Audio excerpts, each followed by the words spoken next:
하나님의 말씀을 보겠습니다. 아가서 6장 1절에서 3절까지 말씀 되겠습니다. 아가서 6장 1절에서 3절까지 다 함께 봉독하겠습니다. 시작. 여자 중 극히 어여쁜 자야, 너의 사랑하는 자가 어디로 갔는가? 너의 사랑하는 자가 어디로 돌이켰는가? 우리가 너와 함께 찾으리라. 나의 사랑하는 자가 자기 동산으로 내려가 향기로운 꽃밭에 이르러 동산 가운데서 양떼를 먹이며 백합화를 꺾는구나. 나는 나의 사랑하는 자에게 속하였고 나는 사랑하는 자는 내게 속하였다.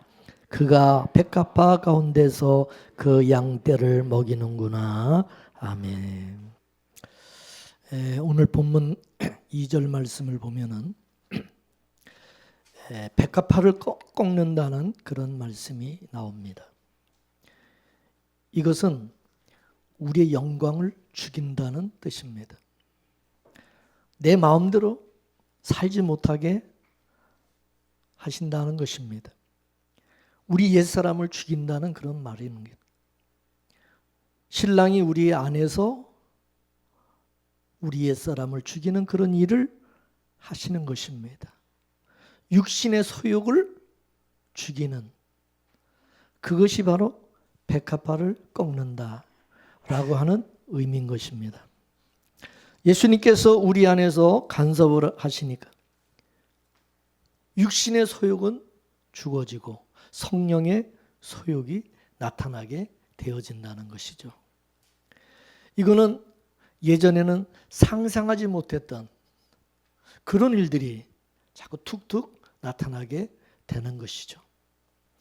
그러면 어떻게 이런 일이 나타나는지를 3절 말씀에서 설명해 주고 있습니다. 3절을 다 같이 한번 읽어보겠습니다.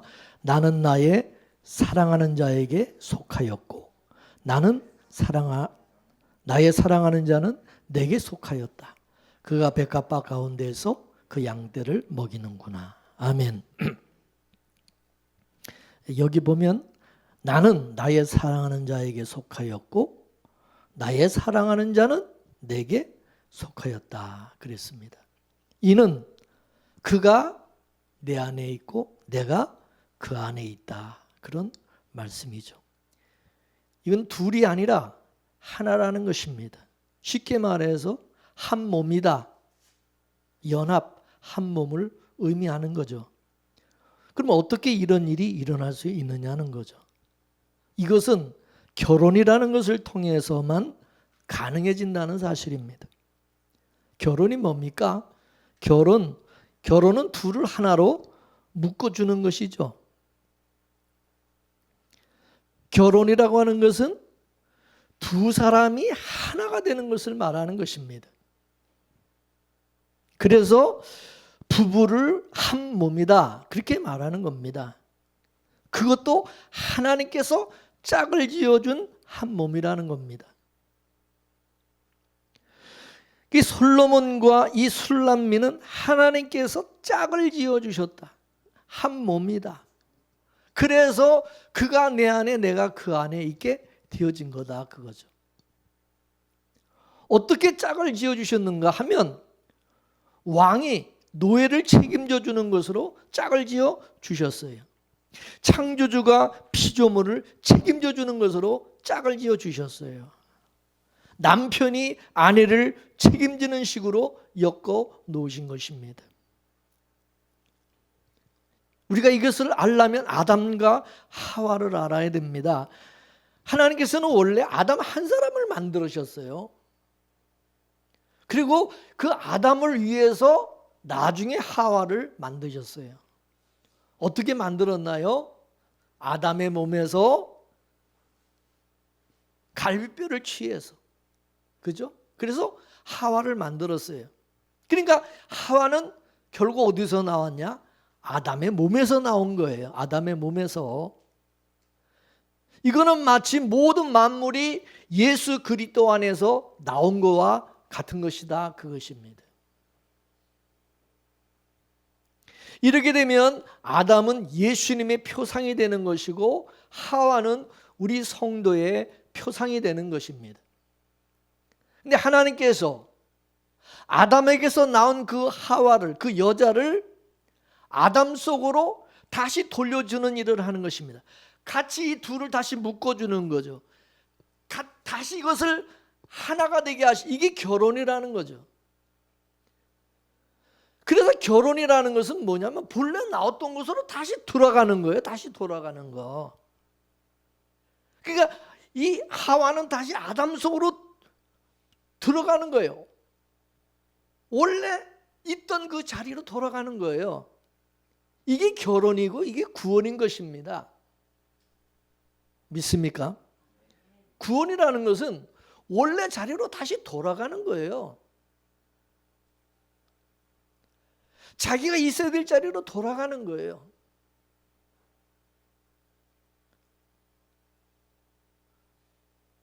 하나님에게서 이제 쫓겨나서 에덴 동산에서 쫓겨 이 세상에서 우리가 이제 저주받은 세상에서 살다가 예수 그리스도로 말미암아 죄사함을 얻고 구속을 얻어서 의롭다함을 얻고 예수님이 문이 되시고 길이 되셔서 다시 예수를 통해서 우리가 다시 돌아가는 거예요. 이게 성경은 다시 왔던 대로 나왔다가 다시 이렇게 돌아가는 것이 성경 전체 이야기인 거죠. 그죠?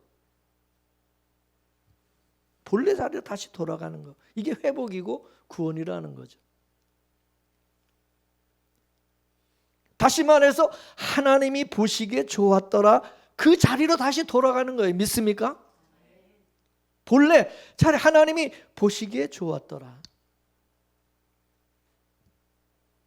하와는 아담 안에서 하와는 없는 사람입니다. 아담 안에서는. 그래서 더 이상 하와가 아니라 아담으로 살아가야 되는 거예요. 하와는 아담 속에서 죽은 자예요. 이제는 하와로 살아가지 않고 아담으로 살기 때문인 것입니다. 이것을 두고 그가 내 안에 내가 그 안에 산다라고 하는 것입니다. 이럴 때 이 하와의 삶은 더 이상 하와의 삶이 아니라 아담의 삶이라는 거죠. 우리가 예수 그리스도와 연합함으로 말미암아 이제 그 안에서 예수 안에서 살아가는 우리도 그렇죠. 나는 없어요. 머리가 되시는 예수 그리스도가 이제 주인이시고 우리는 그분을 위해서 사는 거예요. 믿습니까? 똑같은 원리예요. 그래서 하와라는 이 이름은 이제 아담이라는 그 이름 속에 이제 묻혀버리는 겁니다. 그래서 여자는 독자적인 이름이 없고 이제 항상 누구누구의 아내, 누구누구의 아내라는 이름으로 살게 되는 거죠. 여러분, 우리 성도는 우리는 예수님의 핏값을 주고 산 우리는 예수님의 아내들입니다. 예수님이 그래서 이제는 주인이 돼서 우리를 다스리는 거죠. 그렇기 때문에 우리 성도가 토해내는 모든 것, 내게 있는 모든 것, 나의 나된 것은 다 이제는 예수님의 것이 되는 거예요. 믿습니까? 이게 영적 원리고 신앙의 원리다 이것입니다. 근데 여러분, 죄가 가만두지 아니하고 하나님이 짝 주어준 것을 자꾸 이걸 헝클어뜨리게 만든다 이거예요. 죄가 하나님의 그러니까 예수님의 아내로 살지 못하게 만들고 이제는 나로 살게 만든다. 나로 내가 주인이요, 내가 왕이요. 그 내가 전부 자기 중심으로 살게 만든. 나의 주인은 예수님이라는 것을, 나의 주는 그리스도라는 것을 자꾸 잊어버리게 만든다 이것입니다. 우리가 이 세상을 살면서 여러분 일주일 동안 살면서도 그러잖아요. 내가 주님을 위해서 산다 그런 생각보다는 내가 먹고 살기 위해서 나 살기 위해서 열심히 사는 그런 쪽으로 자꾸 우리가 이렇게 의식이 생각이 자꾸 이렇게 바뀌어지잖아요. 그죠? 교회 나와서는 말씀 듣고 예배 드릴 때는 내가 주님을 위해서 살고 나는 뭐 이제 주님의 것이고 뭐 그러는데 실제 삶의 현장에 가서는 나를 위해서. 나는 나다. 주님은 주님이고. 이게 죄다 이게. 우리 안에 이 죄로 인하여 이 자아가 생겨난 거예요. 이 자아가 굉장히 중요하게 된 거예요. 내 자아가.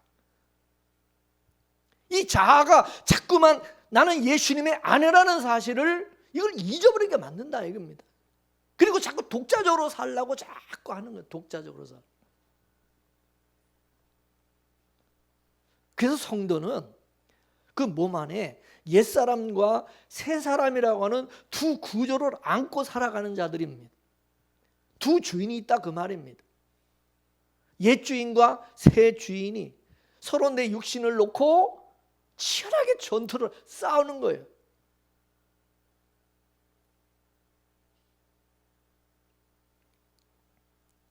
이게 여기서 이제 누가 이기느냐에 따라서 우리의 몸은 이제 그의 종이 되는 것입니다. 그래서 죄가 터져 나오는가 하면 의가 터져 나오기도 한다는 거죠. 어떨 때는 성령의 소욕이 나와서 예수의 생기를 바라는, 예수의 그 생명의 향기를 바라는가 하면 어떨 때는 또 마귀의 죄 향기를 만발할 때가 있다 이것입니다. 그래서 사도 바울도 오라 나는 공고한 자로다 라고 탄식을 했던 겁니다. 두 법이 내 안에서 충돌을 하기 때문에 그게 자꾸 터져 나오는 거예요. 그래서 성도는 늘 이런 탄식이 터져 나오게 돼 있고 그거를 느끼고 경험하게 되는 거예요. 바울이 오라 나는 권고한 자로다라고 탄식하고 있을 때에 성령께서 알려주시죠. 바울아, 하나님께서 너의 그런 연약함을 알고 내가 육신으로 하지 못할 그런 일을 예수님께서 대신 담당하셨다. 너를 대신해서. 그러니 탄식하지 말고 주 안에서 기뻐하라고 말하는 거죠. 생명의 성령의 법이 죄와 사망의 법에서 너를 해방시켜 주셨다. 이걸 구원이라고 하는 거죠. 믿습니까? 그래서 구원이라고 하는 것은 외부의 힘에 의해서 주어지는 거라는 거죠. 그렇기 때문에 우리가 구원을 말할 때 반드시 외부에서 시켜줬다는 것을 내가 구원받은 것처럼 말하면 안 된다. 이 고백을 신앙 고백으로 가지고 있는 사람이 성도고 예수님의 피로 구원받은 사람인 것입니다.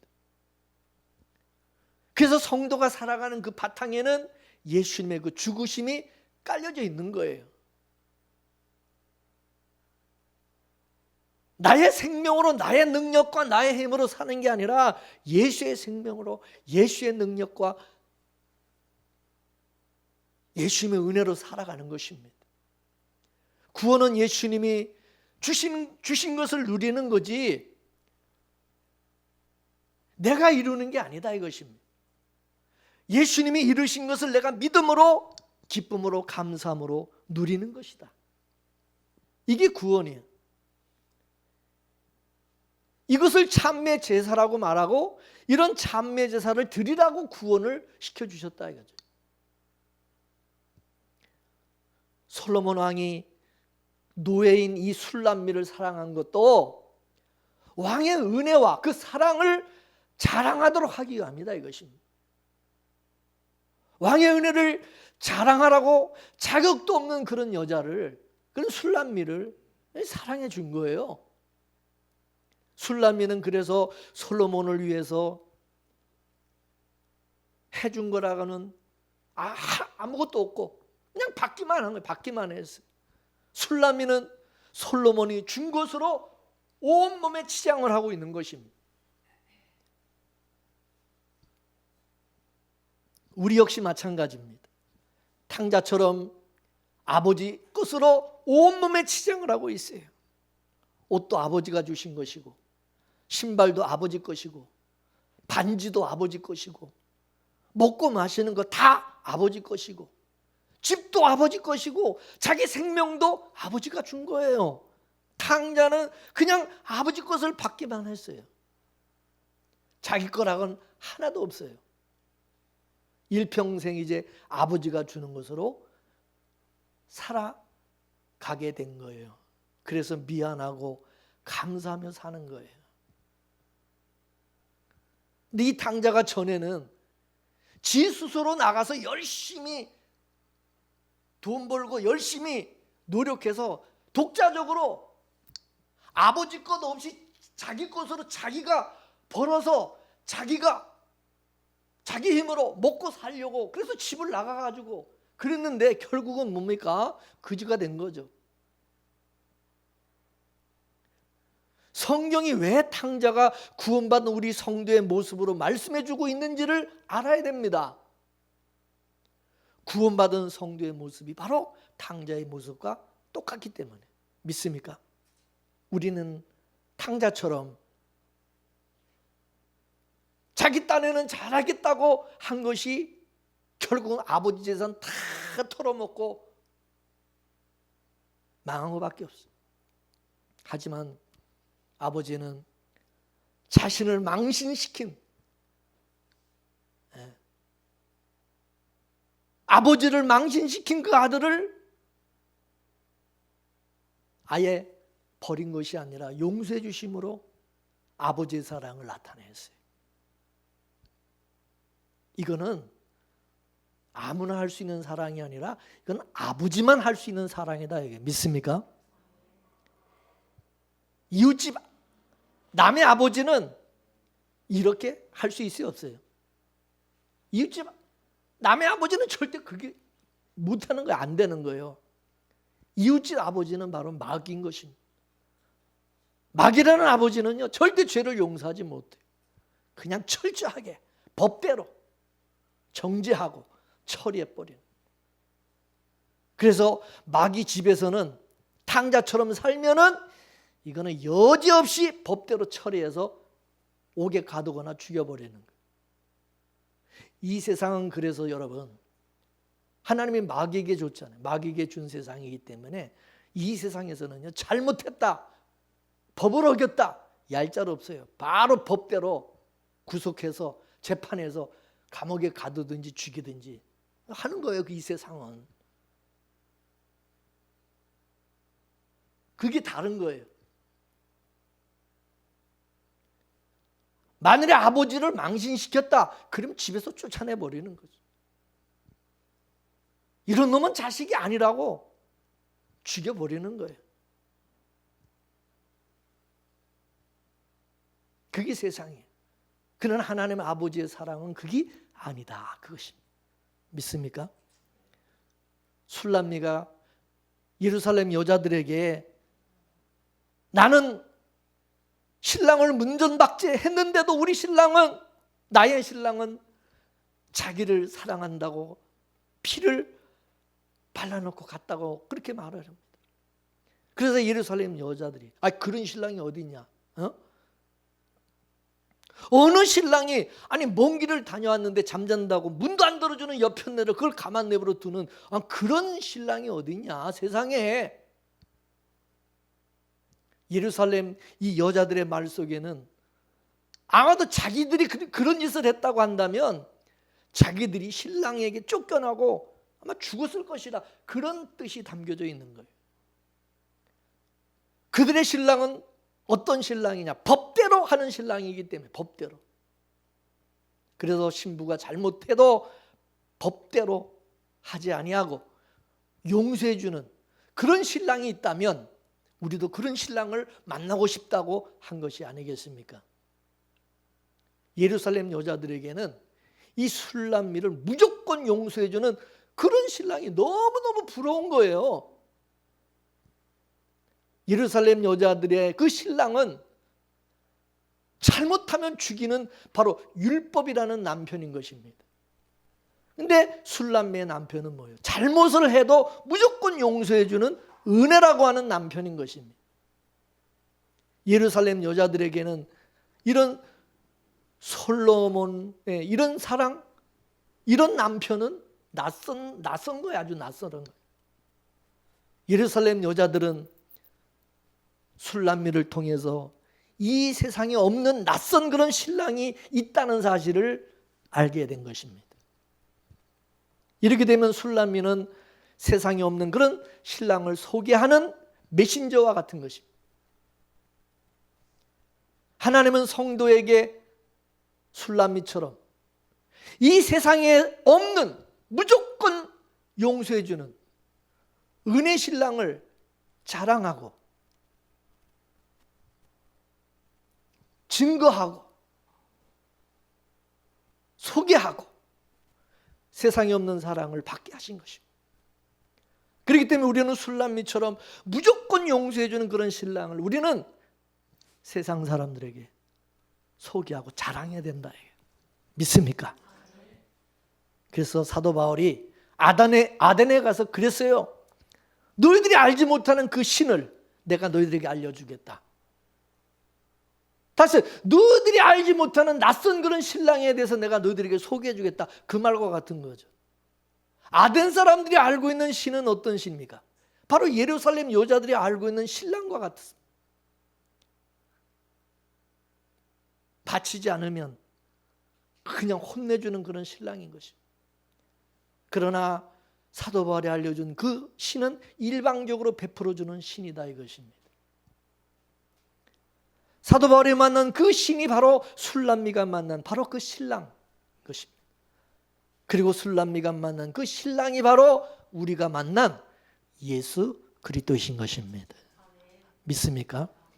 우리 죄를 위하여 십자가에서 피 흘려주신 그 피의 남편, 마치 술람미가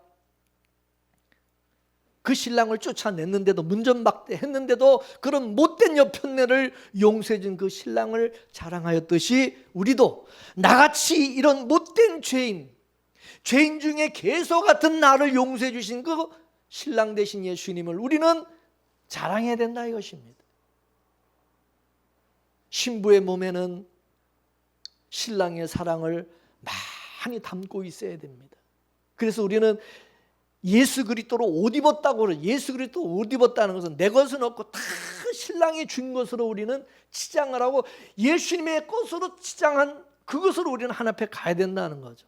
내 것을 막 걸쳐서 뭐 나의 의, 나의 자랑할 거 막 이런 것을 뭐 주렁주렁 이렇게 몸에 그것을 치장을 하고 가면 그게 바로 가증스러운 거라는 거죠. 악한 것이 하나님이 보실 때.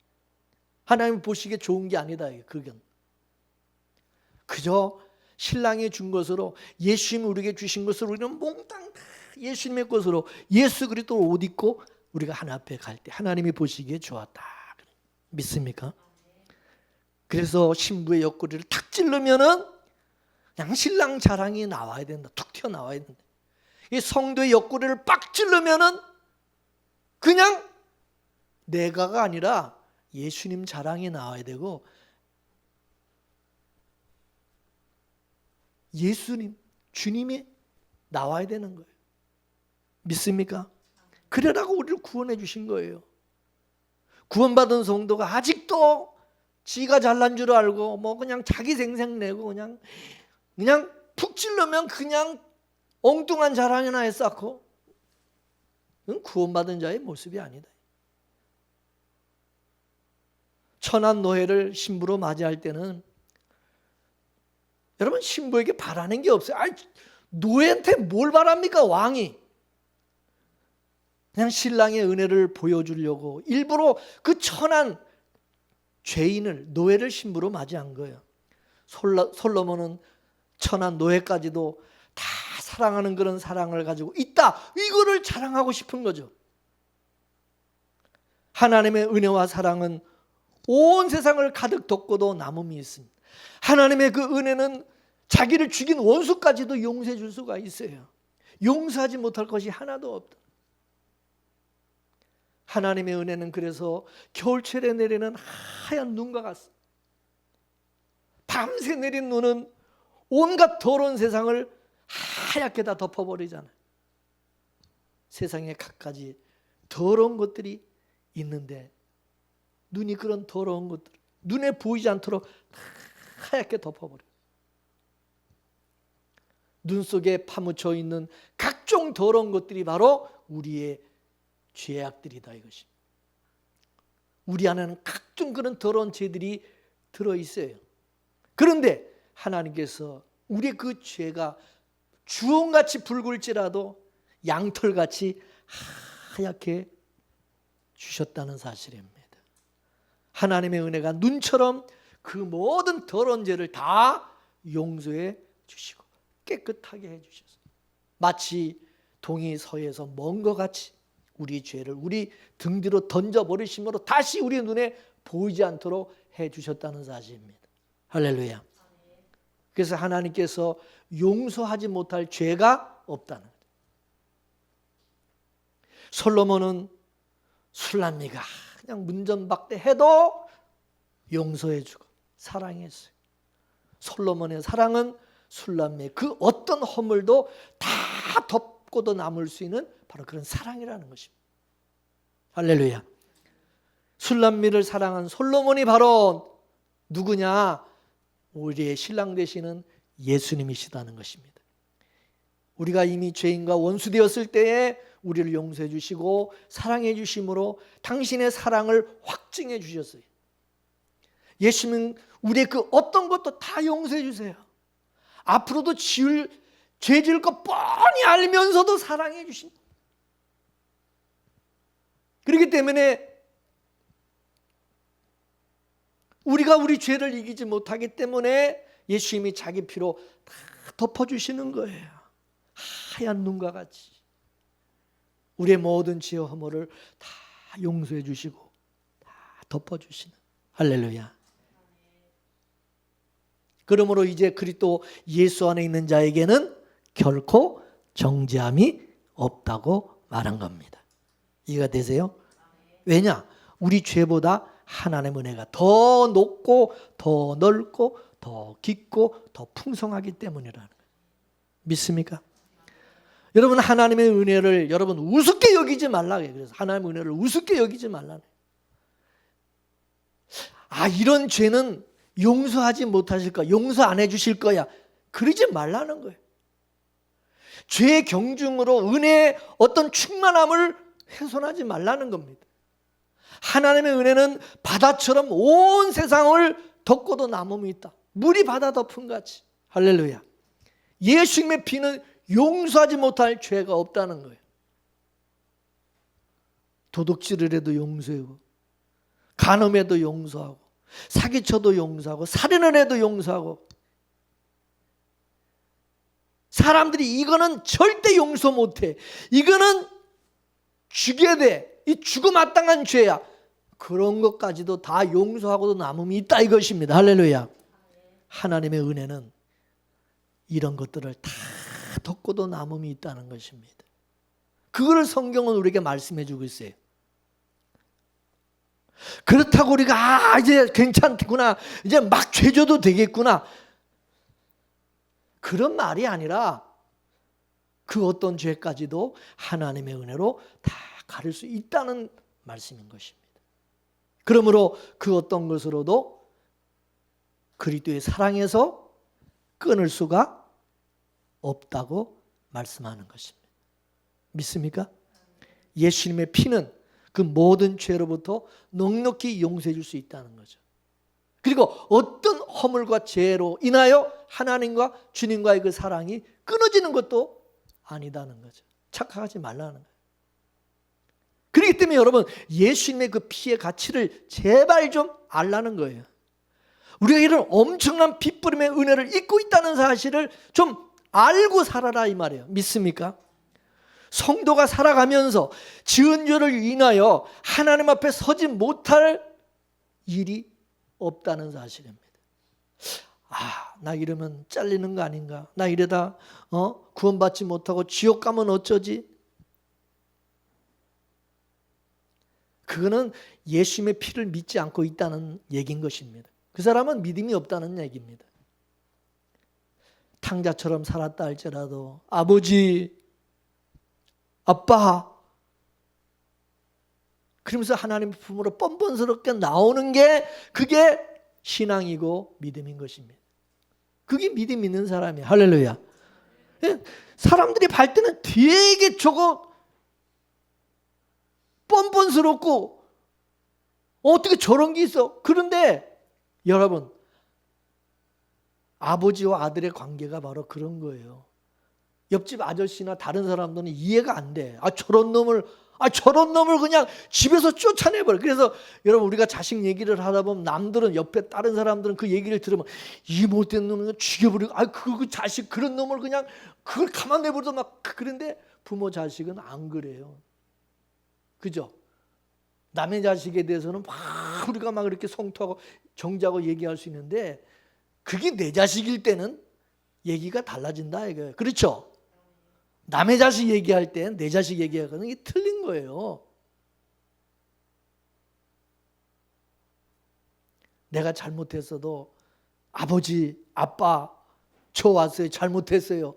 그러면요, 아버지는 그냥 기쁨으로 버선발로 뛰어나와서 맞아주는 것입니다.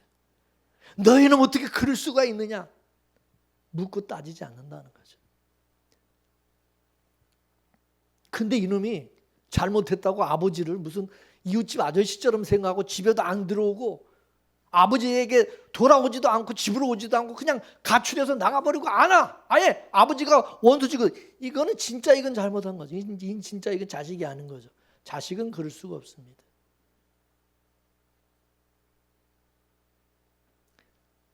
그래서 아무리 잘못하고 돌아와도 아버지는 자식의 몸부터 챙기잖아요. 어서 와라. 밥은 먹겠냐? 밥은 어떻게 먹고 다니냐? 추운데 얼마나 고생이 많냐? 어디 아픈 데는 없고. 그래, 잘 왔다, 잘 왔어. 이놈의 새끼 그냥 그러면서 그냥 짜내가지고, 그죠? 가장 좋은 옷을 또 입혀주고 손잡고 잔치해주고, 그동안 고생한 거 다 입고 편히 쉬라고 하는 겁니다. 왜 그런 줄 아십니까? 바로 그 자식이야말로 아버지의 은혜와 사랑을 잘 드러낼 놈이기 때문에 그렇습니다. 탕자야말로 아버지의 은혜 중에 은혜 아버지라는 것을 세상에 알릴 수가 있기 때문에 그런 것입니다. 여러분, 예수님께서요, 예수님을 부인하고 저주하고 배신하고 도망간 그 베드로, 예수님을 아주 맹세하면서 저주했잖아요. 모인다고 부인하고 이 베드로가 얼마나 그런 배신이 어디 있습니까? 근데 그런 베드로와 제자들을 예수님께서 새벽에 갈릴리 바닷가에 찾아가서 만났을 때에 예수님이 어떻게 했습니까? 예? 요한복음 21장을 보게 되면 예수님께서 숯불로 생선을 잘 구워놓고 떡도 준비해 놓으시고 와서 초밥 먹으라고, 아침 먹으라고, 그러면서 떡을 저에게 가져다 주시고 생선도 그와 같이 주셨다고 그렇게 기록하고 있지 않습니까? 할렐루야. 예수 왜 그렇게 하셨습니까? 바로 이놈이야말로, 베드로와 이 제자들이야말로 예수님의 은혜를, 예수님의 사랑을 온 세상에 잘 드러내줄 자들이고 소개하고 증거할 자들이기 때문입니다. 믿습니까? 이 제자들이야말로 아버지를 은혜 중에 은혜 아버지라는 것을 세상에 증거할 증인들이기 때문에 그렇게 하시는 거예요. 믿습니까?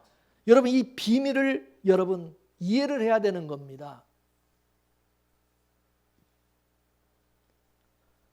뭐 그렇다고 또 일부러 또 탕자 되려고 그러지는 마세요. 뭐 어차피 우리는 탕자니까 일부러 안 해도 탕자요. 이해되세요? 우리는 이미 탕자보다 더 탕자처럼 살고 있잖아요. 그러니 뭐 새삼스럽게 뭐 집 나가겠다 그러지 말고, 객기 부르지 말고, 용서를 받은 탕자는 이제 죄를 즐기는 자가 아니라 그 죄를 부끄러워하는 사람인 것입니다.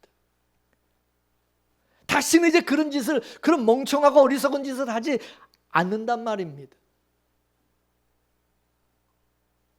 용서받은 이제 탕자는, 아버지 은혜를 아는 이제 이 탕자는 늘 죄를 미워하고 산다 그 말입니다.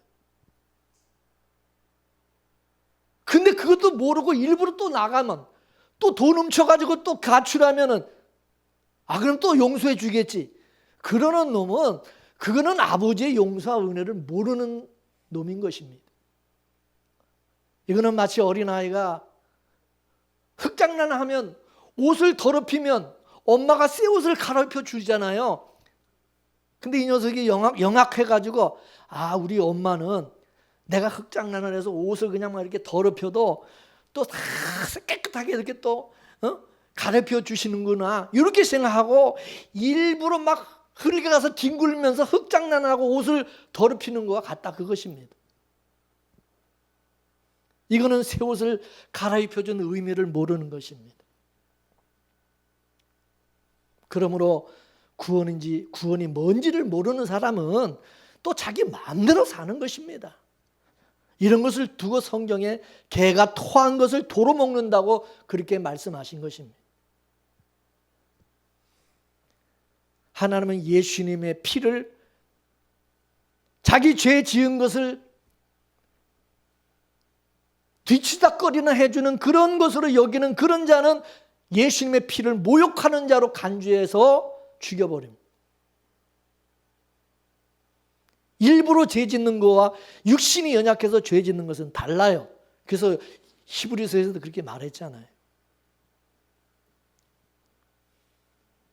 하나님의 은혜를 알고 예수님의 피의 그 은혜를 아는 놈이 다시 그냥 예수님을 십자가에 못 박고 욕보이는 그런 놈은 용서할 수, 성령을 해방한 죄는 용서가 안 된다는.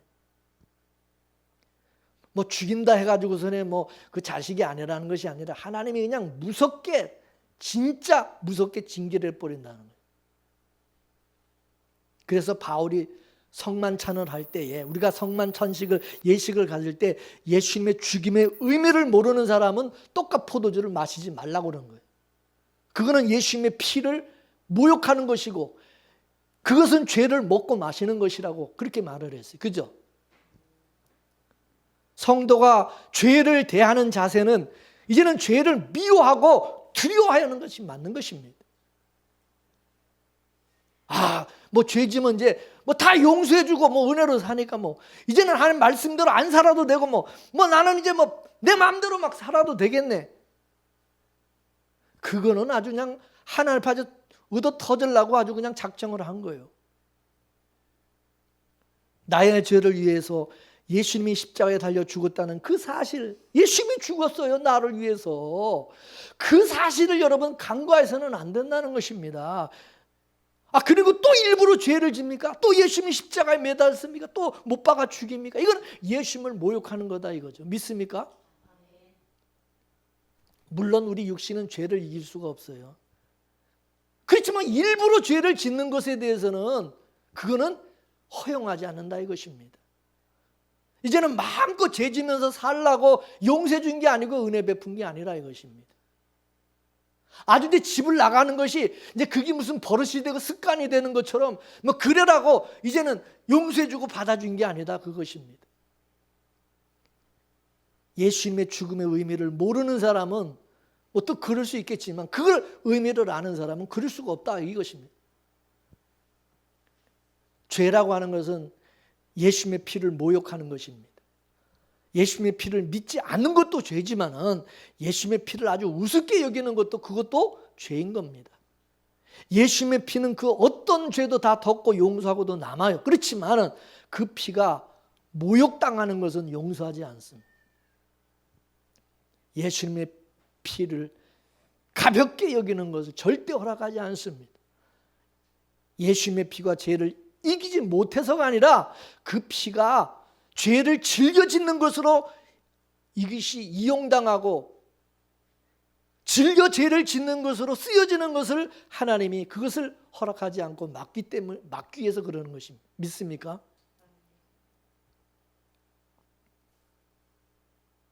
예수님의 피는 우리가 일부러 죄를 지면 용서해 주고 또 죄 지면 용서해 주고 뭐 그런 것이 아니다 그것입니다. 이거는 예수님의 피가 능력이 없어서가 아닌 것입니다. 나는 마땅히 저주받을 자라는 것을 알아야 됩니다. 그래 예수님의 피의 가치를 더 깊이 깨닫고 감사가 더 깊어지게 되고, 그 은혜를 아는 사람은요 진짜 이제는 죄를 무서워하게 되고 죄를 두려워하게 돼요. 죄를 그렇게 우습게 여기지 않습니다. 그리고 예수님의 피를 자랑할 수 있어야 된다는 거예요. 내 모든 허물을 덮어주시고 용서해 주시는 그런 신랑 되시는 예수님을 우리는 술람미처럼 자랑할 수 있어야 된다는 거죠. 믿습니까? 우린 그런 피남편과 함께 살아가고 있다는 사실. 그러므로 예수 안에서 신랑 되신 우리 주님을 항상 자랑하고 감사하며 살아가는 저와 여러분 되기를 주의 이름으로 축원합니다. 기도하겠습니다. 하나님 아버지, 저희들을 신랑이 있는 예수 그리스도에게로 인도하여 예수 그리스도와 한 몸 되게 하시고 하나 되게 해주신 것 감사드립니다. 신랑이 주는 살과 피를 먹고 마심으로써 이제는 예수 그리스도로 인하여 살게 하시고 예수님께서 우리에게 주시는 것으로 이제 우리가 그 은혜를 힘입어 살게 해주심 감사드립니다. 또한 신랑의 품 안에서 참다운 안식과 쉼을 평강을 얻을 수 있도록 해주신 것도 감사드립니다. 이 평안하고 행복한 신랑의 그 품 속에서 영원히 안식하며 살게 해주시고 우리 신랑 되시는 예수 그리스도만을 우리가 자랑하며 살아가는 그리스도의 신부된 성도가 되게 하여 주옵소서. 예수님의 이름으로 기도 올리옵나이다. 아멘.